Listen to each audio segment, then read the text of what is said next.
सभी शिव भक्तों को मेरा नमस्कार। श्री शिव महापुराण रुद्र संहिता अध्याय 3। नारद जी द्वारा शिव गणों को शाप।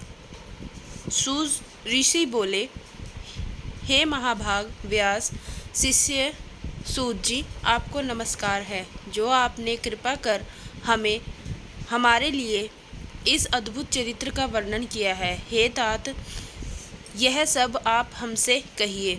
श्री व्यास जी कहते हैं कि जब पौराणिकों में उत्तम सूत जी से ऋषियों ने इस प्रकार पूछा तो उनकी अनेक स्तुतियों को सुनकर शिव जी को स्मरण करते हुए सूत जी बोले, जब नारद जी चले गए तो भगवान ने अपनी माया को प्रेरित कर नारद जी के जाने वाले मार्ग में 100 योजन विस्तार वाले एक सुंदर नगर की रचना कर दी, जो उनके विष्णुलोक से भी सुंदर और अनेक वस्तुओं से परिपूर्ण था।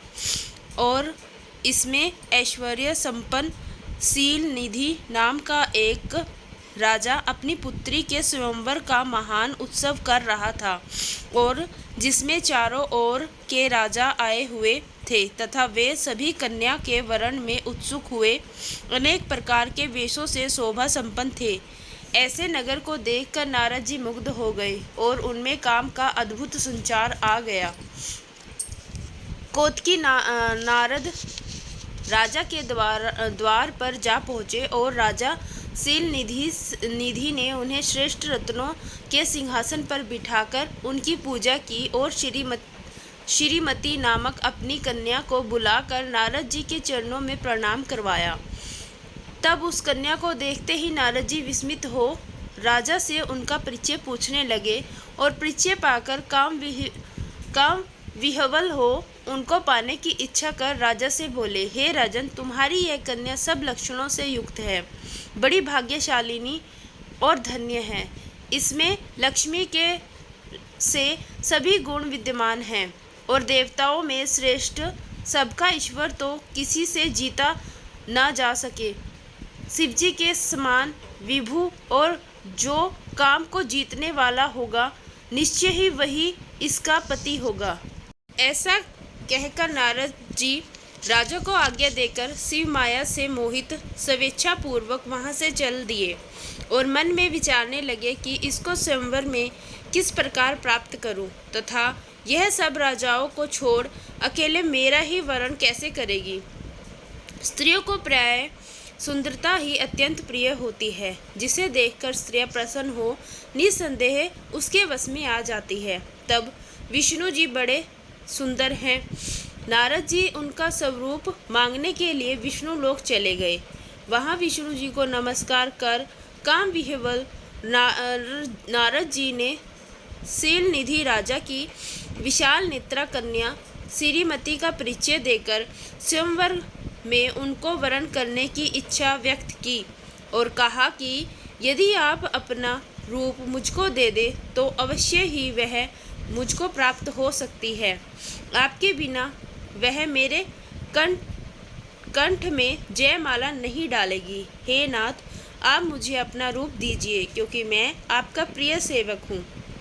सूत जी कहते हैं कि मुनि के इस वचन को सुनकर भगवान हंसे और शिवजी की प्रभुता को जानकर दया से यह वचन बोले, हे मुने, आप जहाँ जाना चाहें चले जाएं।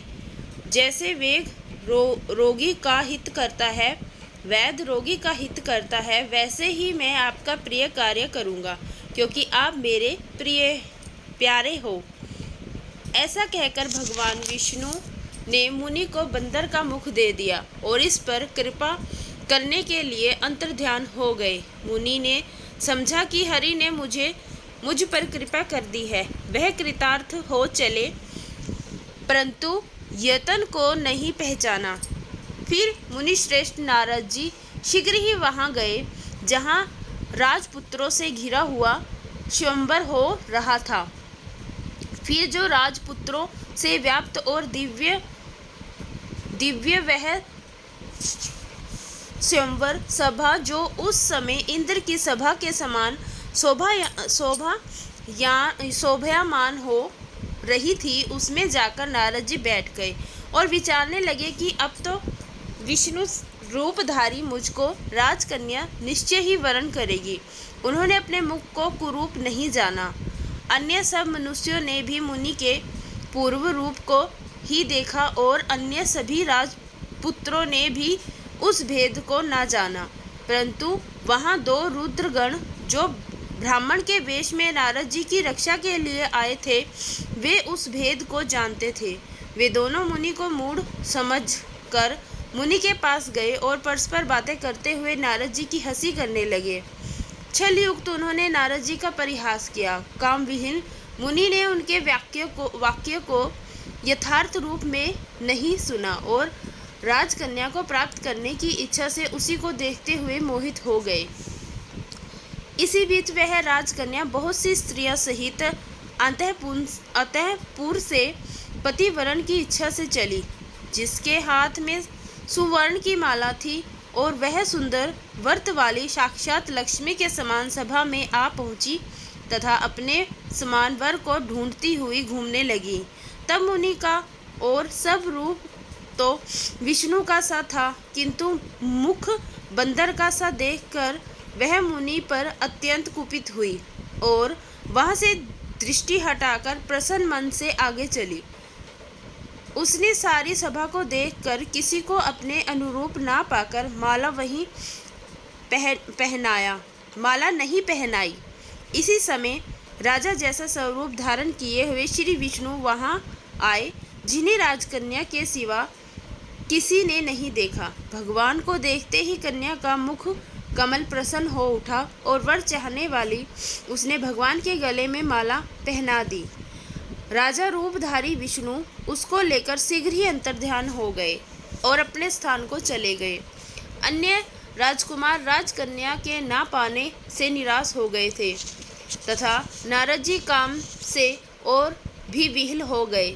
तब उन दोनों रुद्रगणों ने काम विह्वल नारद से कहा कि आप तो व्यर्थ ही काम मोहित हो उस कन्या की चाह करते हैं। पहले आप अपना मुख तो देखिए, जो कि बंदर के समान बना है। सूत जी कहते हैं कि उनके वाक्य सुनकर नारद जी ने आश्चर्य किया और शिवजी जी की माया से मोहित उन मुनि ने अपना मुख जल में जाकर देखा तो अत्यंत क्रुद्ध हो उन्होंने दोनों गणों को शाप दे दिया और कहा कि तुमने मुझ ब्राह्मण की हंसी की है, अतः राक्षस हो जाओ। शिवजी के गण उसके इस शाप को सुनकर मुनि को मोहित हुआ जान कुछ भी न बोले और शिवजी की स्तुति करते हुए अपने स्थान को चले गए। यह सब शिवजी की इच्छा थी। प्रिय श्रोताओं, रुद्र संहिता के और भी अध्याय सुनने के लिए हमारे चैनल शिव शक्ति के साथ जुड़े रहें और हमारी वीडियो को शेयर और लाइक जरूर करें।